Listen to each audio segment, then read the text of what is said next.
महत्वाची बातमी, ऑपरेशन सिंदूर यशस्वी पार पडल्याच्या निमित्तानं शिंदेच्या सेनेकडून 9 ऑगस्टला दिल्लीमध्ये महारक्तदान यात्रा शिबिरचं आयोजन करण्यात आलंय।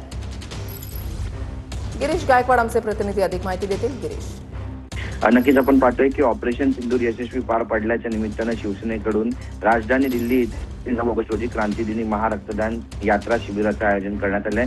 उपमुख्यमंत्री एकनाथ शिंदे, श्रीकांत शिंदे आणि कॅबिनेट मंत्री उदय सामंत या कार्यक्रमाला हजेरी लावणार आहेत आणि सांगलीतील 1000 पैलवान आर्मी कंटोन्मेंट इथे रक्तदान करणार आहेत। शिवसेना नेते चंद्रहार पाटील यांच्या नेतृत्वात 8 ऑगस्टला सांगलीतून स्पेशल श्रीनाथ एक्सप्रेसचं आयोजन करण्यात आलेलं आहे। श्रीनाथ एक्सप्रेस 8 तारखेला निघणार आहे आणि 9 तारखेला तिथे पोहोचणार आहे। आर्मीच्या जवानांसाठी क्रीडा सेनेचे 1000 शिवसैनिक रक्तदान शिबिरामध्ये हजेरी लावणार आहे आणि शिवसेनेचे एक प्रकारचं शक्ती प्रदर्शन दिल्लीमध्ये पाहायला मिळणार आहे। याच भेटी दरम्यान महत्वाच्या नेत्यांच्या भेटीगाठी सुद्धा होणार असल्याची माहिती मिळते, त्यामुळे राज्यात याचे काही परिणाम होणार आहेत का पाहणं महत्वाचं ठरणार आहे। धन्यवाद गिरीश दिलेल्या सविस्तर माहितीसाठी।